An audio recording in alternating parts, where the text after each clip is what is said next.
Hello, welcome back. So today we've got another £200 worth of 10p's we're going to have a hunt through, looking for the alphabet 10p's. Ideally, what we really want is to finish one of these books. So, the 2018 book? Yeah, 2018 book. We are missing B, D, G, R and T. Any of those would be nice. And then 2019... we did a lot more progress. We've got the letter G, J, L, M, O, R and U. So some more in that book would be lovely as well. But without further ado, let's get into the coins. So let's jump into some questions then. Mr. G Monument asks, what would be the easiest types of coins to collect when starting off?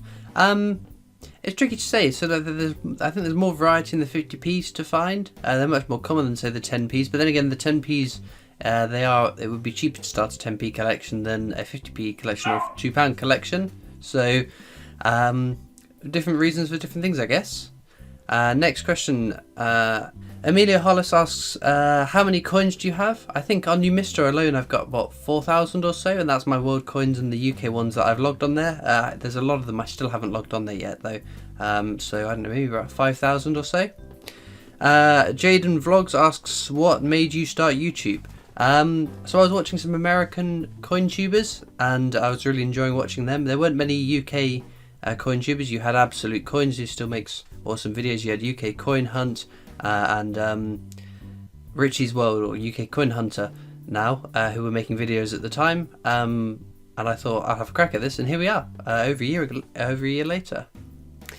Talhir Chowdhury asks, do you think there will be new coins made when the Queen passes away? Yes, totally. But the monarch on our coins has always been the reigning monarch, to the best of my knowledge.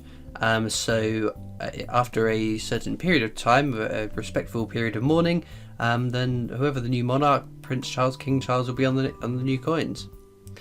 Jaden Vlogs asks, what coins haven't you got yet? Well, in terms of circulating UK ones, there are a couple of the alphabet 10p's I've not found, but other than that, I've found pretty much all the circulating UK coins. But there are lots of world coins I don't have, though. Jaden Vlogs also asks, what's my favourite find?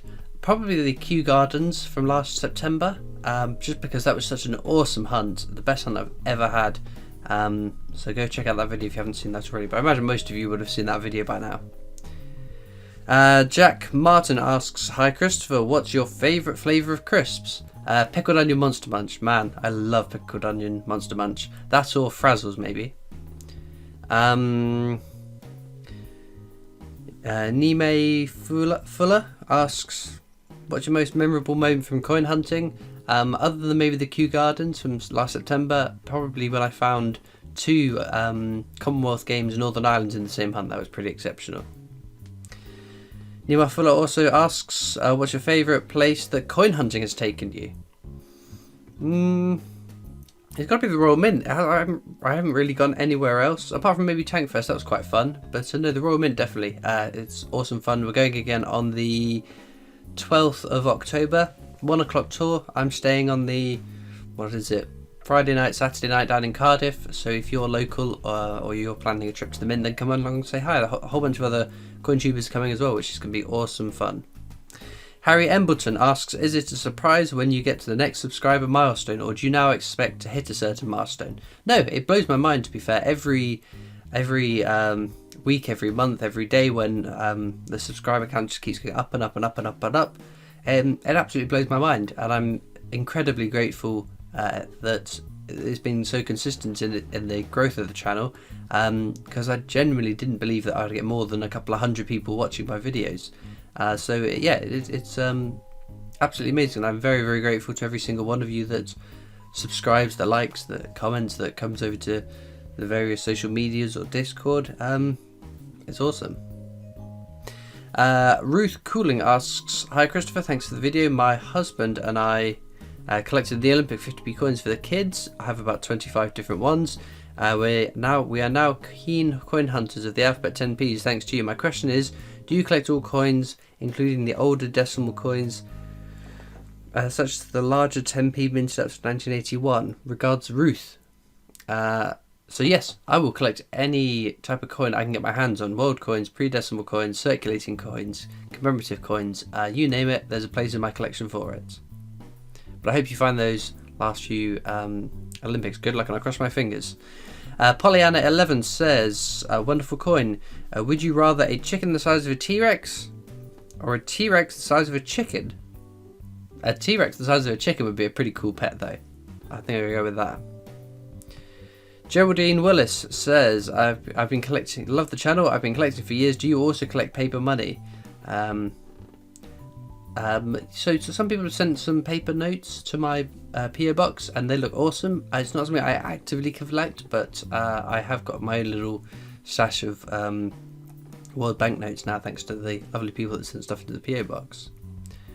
Connor Harding asks, how much do you think your collection is worth? Not a clue. I couldn't even estimate.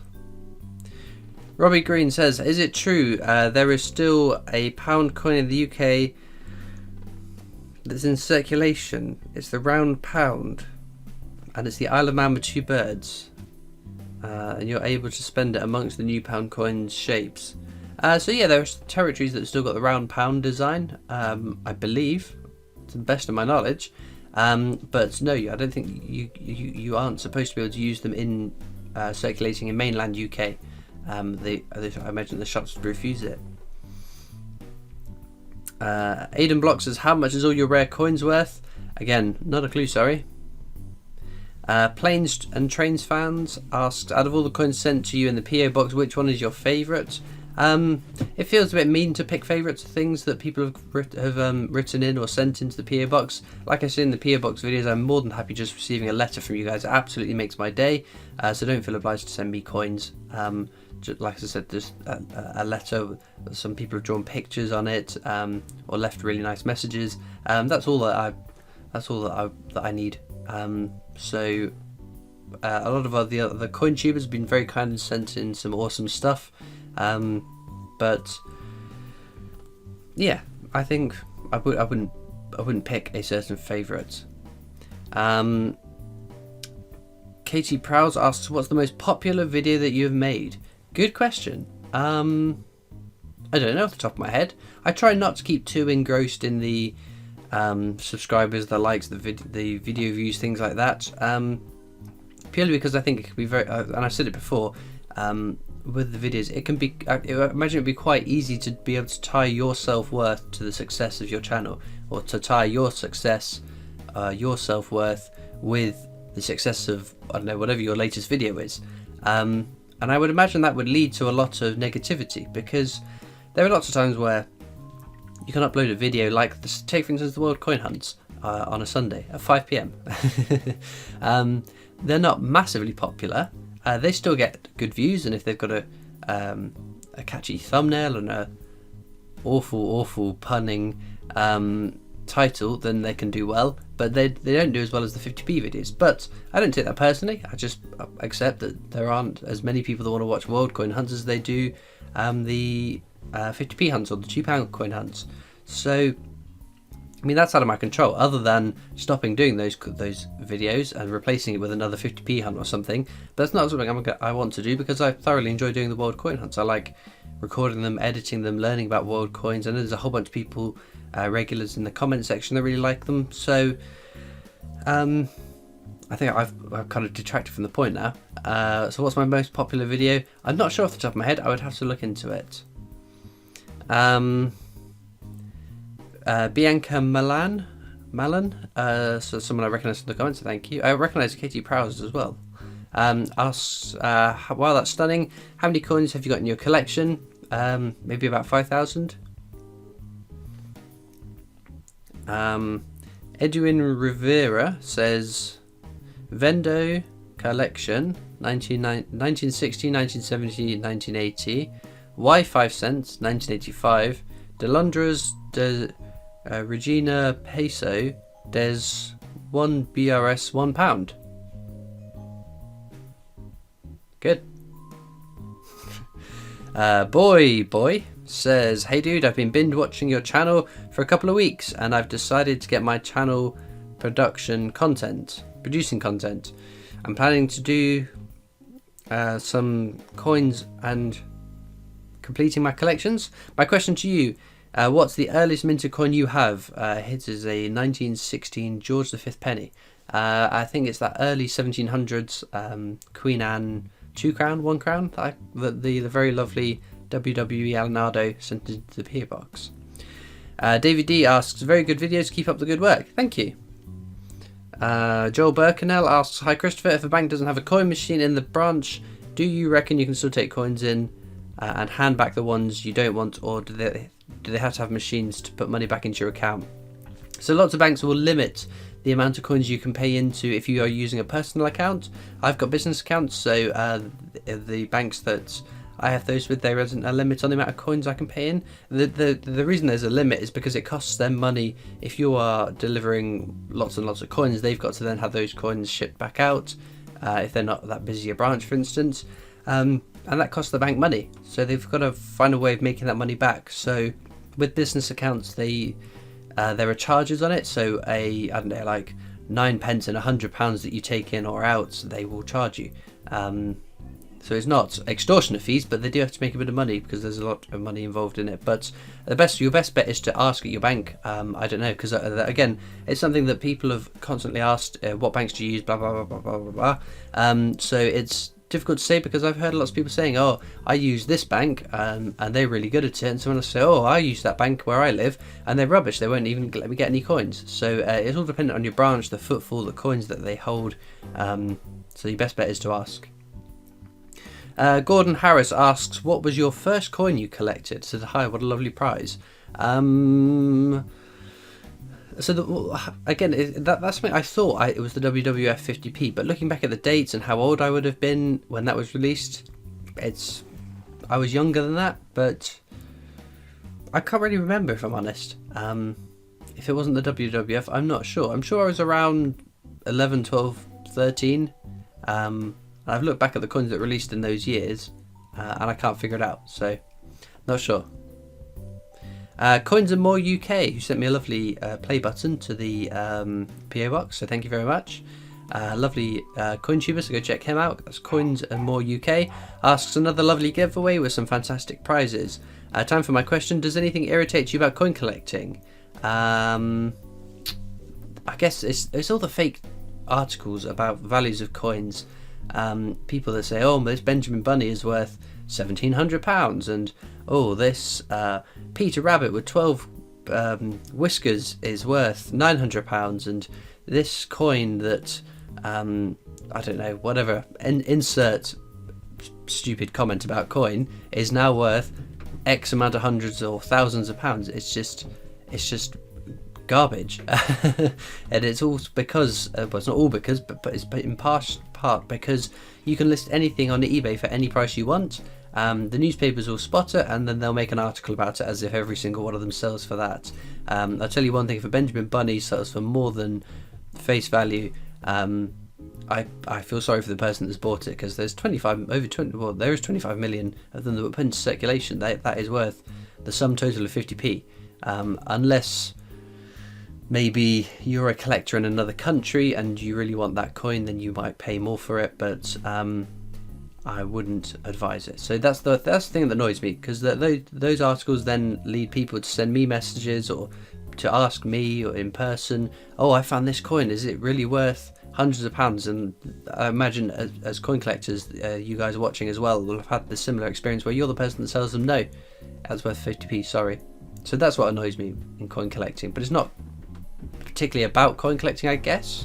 So yeah, that bit of a rant on that, but there we go. Anna Bailey says, I recently got into coin collecting and still don't really know what I'm doing.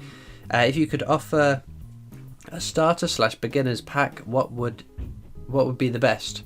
Get yourself a little book. I get mine from eBay. Just search coin album, they'll be there, the top results. So maybe you don't even need to spend money on getting information. I always recommend Change Checker as a website. They've got a whole section about all the different coins, what years they're released, what their mintage is, their scarcity. They've got these awesome little triangular scarcity index, so the rarest are on top and the most common ones are down the bottom. I kept screenshots of them on my phone to help me sort of learn what's rare and what's not rare. And again, you can research the value of a coin by using eBay, which again is free. You just search the coin you want, filter by auctions, filter by sold auctions, and there you go. Have a look at what they've been selling for. But yeah, so that was my recommendation. Get a little book to put the coins in. The ones I use are great sort of short term, sort of 3 to 5 years, but any more than that, then you'd want to invest in some coin flips like these. Actually, I do have to hand. So the coin goes in there, you fold it shut, staple it shut. There's a little bit of mylar plastic so it won't damage the coin. But those books that I use for the hunts are perfectly fine for a good few years before they'll tarnish any of the coins. But anything else? No, I think that's everything that you need, really. It's not an expensive hobby unless you're collecting gold sovereigns. Gary Piggott asks, hello Christopher, my question is based on coins alone. For example, the best design...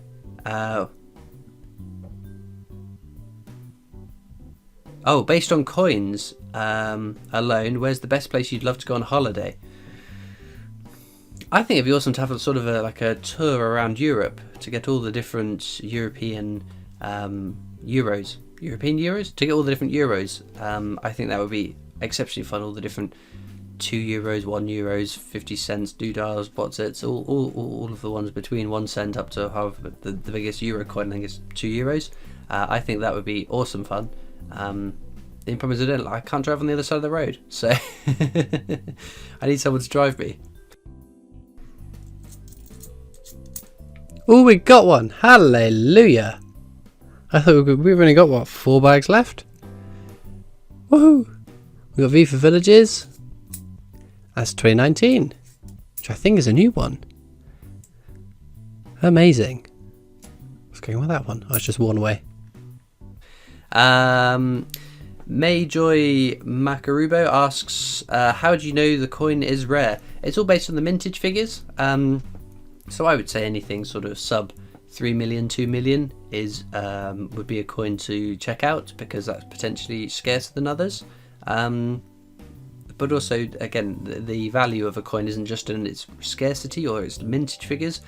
There is also the demand for that coin. So take, for instance, Kew Gardens, rarest 50p in circulation. I hasten to add, in circulation, not the rarest 50p ever, but the rarest 50p that you should be able to find in circulation now. 210,000 of them. I think we all know about that. They're about, I don't know, £100 to £125 or so. And that's constantly going up and up and up and up. Whereas there is the EU presidency, which is a larger 50p before the current size. It changed in 97 or something. There's, I can't remember off the top of my head the exact mintage figures, but it's a lot less than Kew Gardens. But they only sell for about 50 to 60 pounds. And that's because of the hype around Kew Gardens. Everybody knows about Kew Gardens. Even people that maybe don't collect coins know to keep an eye out for Kew Gardens. So, but equally, there's Pachamama Puddle Duck, which is worth quite a bit more than, say, for instance, a lot of the Olympic 50p's. There are more Jemima Puddle Ducks than there are of the Olympic 50p's individually. I mean on that. But the Jemima Puddle Ducks are worth more than most of the Olympics. And that's because, I guess, lots of kids want to finish that set. Lots of people want to finish that little set of Beatrix Potters, so that bumps up the price on that. So it's the demand, the knowledge, I guess how easy it is to spot if a coin isn't different, I guess. Don't know. Let me know down in the comments what you think. Why do you think some coins aren't particularly rare but are expensive or valuable? One more question comes from Coining It, who says, do you think it's on the Royal Mint's agenda to do Strike Your Own annual set, and do you think there would be genuine interest if something like this were to come out? So you mean like the annual set that you can buy in Bunk, if you could do your own Strike Your Own? Yeah, I would do that. How much would it cost though? It would maybe cost about 50 quid to do that, because they retail, the Bunk ones retail for about 45, don't they? I think. Don't quote me on that. I might be wrong on that. But yeah, I think that would be awesome. Maybe like the first month of the year, the Strike Your Own is the year set, rather than the pattern it seems to be is the Britannia 50p, then the Britannia £2, and then 2 two other designs later in the year. But yeah, I'd be up for that. I think that's an awesome idea. Should we do one more question? One more question from Alan Wood. Asked, do you collect modern British coins? Do you only collect modern British coins? Nope, I will collect any type of coins I can lay my hands on. And with that, we'll get back to the coins. Well, there we go. That's all we got. Not particularly a great hunt. We did get this sort of coppery looking 10p, which I always pull out because I know if I just whiz past it in a video, you guys will tell me I've missed a copper one, but it's definitely a silver one that's just rusted. Got a jersey, 10p from 2010. And then this one came as a surprise. I think it might be Moroccan. One Santa Mat, is it, in Morocco? 2017. Odd. But star pull. V for Villages. 2019. That is that one we need for the book though.